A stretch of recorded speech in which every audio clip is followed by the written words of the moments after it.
Hello everyone, this is Jason from Vandemic. So today what I want to do is give you a review of a 2022 Mercedes Sprinter 4x4, also known as a unicorn. So this van right here is a brand new, farm fresh, just got it from the dealership today, Mercedes Sprinter 144 4x4. So if you've been looking for a 4x4 and you want an honest review from somebody who works on these vans all the time, who's driven these vans, this is the review for you. Now what's interesting about this van is that you'll notice that its stance is much taller than a typical 4x2. If you are a real short person, you will want maybe a 4x2 because it's 4-inch lift on this guy. So you notice it's just really tall. Now we'll end up putting like running boards and van end running boards on these, which in my opinion are like the best running boards on the market right now. They actually come down a bit, but even then it's still going to be a good little hike up into this van. So if you're really short or you have a hard time getting into vehicles, this is not the vehicle for you. Okay, so I just put that out there from the get-go. Now from a drive standpoint, this thing drives fairly well, although if you compare it to a 4x2, the steering's a lot stiffer. So it feels a lot different to drive than a 4x2. Even though the van's the same, the drivetrain's different. Also, this 4x4 only comes in a 6-cylinder. And when I called it a unicorn earlier, that's because they're exceptionally difficult to find. And Mercedes is discontinuing them. I think the next allocation that we should be getting in like July is the last set of 4x4 Sprinters, to my knowledge, that will ever be. After that, we're going to get all-wheel drive models. So let's take a little look at this. Now, my background, how the hell does he know about vans? I build on vans all the time. So this van right here, that's construction next door. So this van right here is gonna be a kick-ass RV in about 8 weeks. So that's how we know about them. We know these, we know Transits, we know ProMasters, and I'm just gonna give you our honest review of what you should get on this, what you shouldn't. So let's first start by opening this up. Now this van has the manual door. I highly recommend the manual door. If you buy one and it has an automatic door, not a big deal, it's not the end of the world, but the manual door is a lot better in my opinion.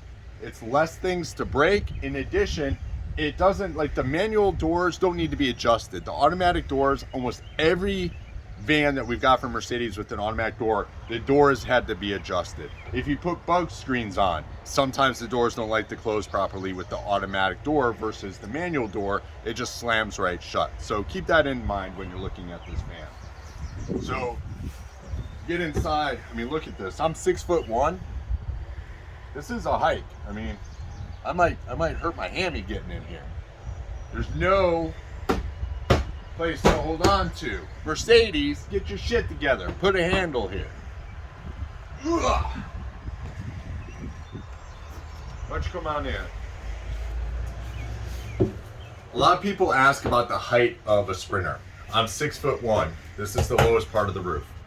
So I have 3 inches here. When we do a build out, this comes down a little bit, maybe about 1 inch. So you're gonna lose another inch in headroom in here. If you're looking for the most amount of headroom, you're gonna look at a Ford Transit. Ford Transits are also unicorns. They're very difficult to get at the moment. Right now it's June of 2022, so hopefully that changes over time. But they're difficult to get right now. I think that the Sprinter height is actually pretty good. I feel always comfortable, but if you're 6'5", probably not gonna work for you, okay? Transit's probably not gonna work for you. You're still gonna have to bend down a little bit. It's a camper van. This is not a house, so you make adjustments, okay? Outside of that, I mean, it's pretty straightforward. One of the recommendations I like is the rear windows from the factory. I love the factory windows because I know they're not going to leak, okay? What I also like about them is that you can get them, you notice the lines in them, so they'll defrost and defog, which is really nice as well. The nice thing about getting the windows in the back is that it will come with a rear view mirror. Now the vans typically won't come with a rear view mirror unless they don't have like the normal head unit with the screen. If they just have like the old school radio, which some of the vans still come with old school radios, they'll actually put a mirror in. You can't actually see out because there's no windows, but when you put the car in reverse, the rear camera will show in the mirror, and it's very difficult to see anyways. So normally when we buy those, we end up ripping out the head units, putting in a nice touchscreen head unit with a separate backup camera. Then you get 2 backup cameras, which works out pretty well. So as far as options on this, what would you get? This one has pretty much everything. So let's take a look at this. We have the Mercedes-Benz 10-inch screen here. This is also something that's very difficult to get right now. You'll notice that this one doesn't have, it has a lot of frills in it, but it doesn't have every frill in it. So it doesn't have like the adjustable seats and memory seats on this one. It doesn't have heated seats. Outside of that, I think it's fairly well equipped. It has pretty much everything, as swivel seats and so forth. Now these swivel seats are really nice. Let me get into this real quick. It's a little handle, and I can just swivel around. Now in our 144 build that we do, we normally have cabinets here, so it's not normally necessary for this seat to swivel around because it's just a cabinet. But it's always nice to have this one swivel around. And the way we design our layouts, this can swivel around, and then we have a workspace right behind it, as well as a dinette for a separate workspace in the back, which is really nice. Swivel seats are nice, but right now with Mercedes, you can't order any new vans with swivel bases because of supply chain issues. If that's fine, if you can't get it, you're like, oh, well, I really wanted a van with a swivel seat. Like, I'm not going to buy a van. Just buy the damn van. You can buy a swivel seat base for like $300-400. It takes about 20 minutes to put on. Pretty easy. So you can overcome some of the limitations right now in the supply chain just by going to aftermarkets market. So as far as ride is concerned, these vans are meant to have a load in them. So when you buy one brand new, it's going to ride like garbage. Okay, this one actually doesn't ride too bad, but it'll be a lot louder because we don't have anything, to cover the walls. You can put some noise dampening things like this right here that you see here. You can put this in these panels and it will make it quieter. When we actually do a build out, we put those in, and then we also put insulation, which dampens all of the road sound. So it's actually really quiet. What we found is that when you put a load in these vans, so even if you're using it as an electrician or a plumber, you put weight in the van, it's going to ride a lot better. If you're an electrician or something, you probably don't need a 4x4 unless if you're doing stuff like out in Montana or on dirt roads all the time. Then a 4x4 might seem like pretty interesting to you. But this is really for the adventure folks. People want to go like way off the beaten path. They don't want to worry about getting stuck. A 4x4 is a really nice option for that. So my initial impressions, we love the Sprinters. The 4x4 I like a lot. My favorite's 4x2 because I just like it to be a little bit lower, and I like to drive, and I don't need 4-wheel drive. But if you are going to go off the beaten path and you like that really aggressive look, then a 4x4 is definitely for you. So the difference in price is about $8,000 to $10,000, depending on the other options between a standard 4x2 and a 4x4. And again, remember, Mercedes is discontinuing that, going to an all-wheel drive model.